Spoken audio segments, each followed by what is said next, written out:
King of the Hammers 2024, and it's kind of the calm before the storm.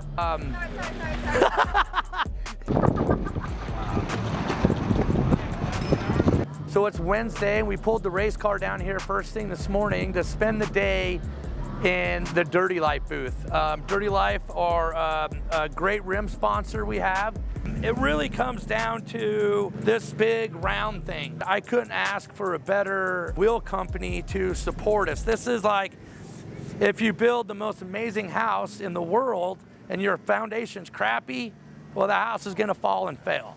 This is our foundation, and I've hit things super hard, but Dirty Life has got us home to the finish. Not have anything else except Dirty Life. The one thing I like about the Nitto so much is they have side bite. So when you turn and you're trying to climb an obstacle, the side traction and the way it holds in your rock climbing, it just builds a ton of confidence.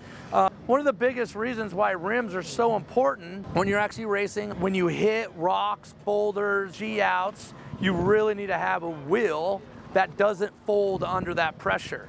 So we're proud to run the Dirty Life wheel, and they've held up really well throughout the last 3 years of racing. So the cool thing about this Jeep is I actually purchased this Jeep brand new from Lake Norman, Chrysler, Jeep, and Eagle. Do they say Eagle still? I'm not sure. It might be just Chrysler. Lake Norman Jeep, that's it. We bought this Jeep brand new. It had 10 miles on it. It's a 2012. It had the 3.6 in it.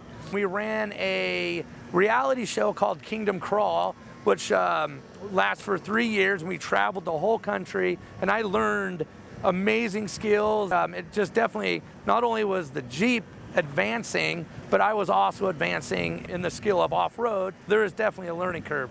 We had a rock hard roll cage in it to begin with, and then we slowly just started building the roll cage. And I'm not saying I was building a race car, but I followed the rule book. It actually has the stock frame. The front, there's like maybe 8 inches cut off the front frame.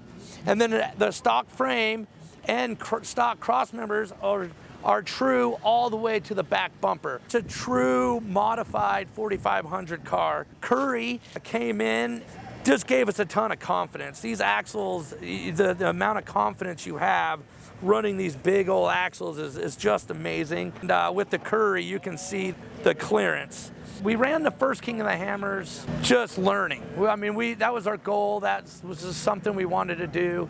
Finally made it happen. We were out to lunch. I mean, we didn't really come to race. I think we just came to work on our Jeep 2,500 miles away from home in the dirt. It was miserable. Bilstein came on board. When you drive a Jeep with conventional springs and shocks, and then you go to something like a triple bypass and coilovers, it was just a game changer. Just the amount of confidence and how stable the car is. Actual suspension on it is rock crawler suspension, and this is the same long arm kit that you can get for your JKU or JL, JT. These are parts that you can buy right off the shelf. Rock crawler parts, we use the factory joints that you can order right from Rock Crawler, and they have held up. Adams drive shafts, they're amazing.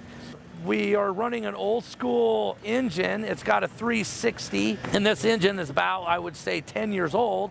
Jeremy Pierick had this motor built for his 4500 car, and then that car was sold to John Grounds, Coffee Grounds, and then we got it. This has been a powerhouse and proven it ever since.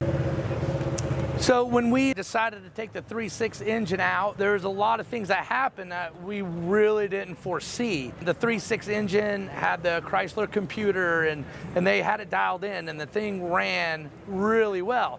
Well, when we went to this V8, the fuel injection and the way that we handle the power management and everything, we were just out to lunch. John Green over there at Mass Acceleration Motorsports and Rick Fred Engines, they came on and just started helping us out to try to figure out how to make this engine run. I mean, it was just a long process, but they didn't give up. They had it on the dyno. We went through, we put dual ignition systems, distributors, the whole fuel injection system got redone. And right after they got done with that situation, We actually went to Pennsylvania and had our best run since we had this car. So there are so many keys to this puzzle, or pieces to this puzzle, that have to come together, and it just takes time to understand you don't know what you're doing. Like, that's kind of funny because you think you would know.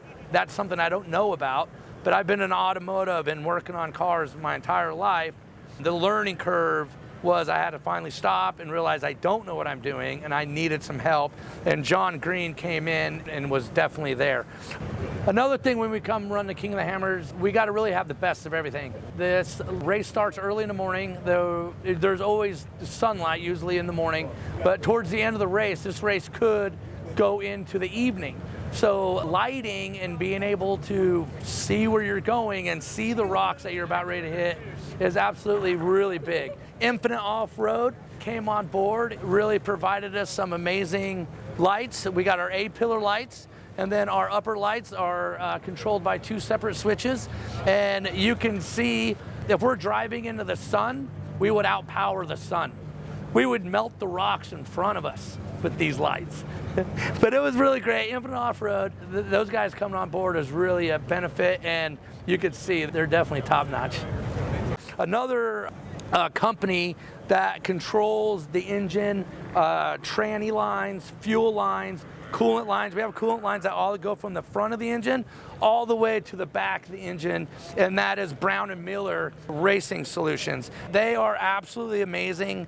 The best hoses, lines on the market, from Indy cars, you know, Gran Turismo cars, if you ever seen that movie. Brown & Miller, they're amazing. So that's basically what controls our power plant and the management of ignition and fuel. Once they brought that all together, our racing program just grew leaps and bounds.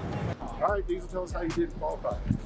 Qualifying, I was really looking forward to it because we ran a course that prior problems in the week allowed it, so I didn't get on the qualifying course, but the co-driver did, and we were pretty confident. There's this obstacle called the back door that has a couple pretty big drops that I have never done before. I was really looking forward to dropping down the back door. We're getting ready to throw the green. I verbally expressed to myself, I'm like, slow your heart rate, just stay calm, don't push it, because the first mile of the track is very brutal terrain. So we got through that, and that was a lot of fun. Coming up to the canyon, coming down to the back door, and it is big rocks. We picked our way pretty good, pretty smooth, dropped the back door, nailed it. We really pulled off a great qualifying effort. Came over the Bronco arches down there in the closed course loop. It was very good to cross that start-finish line. So we were really happy with our qualifying effort.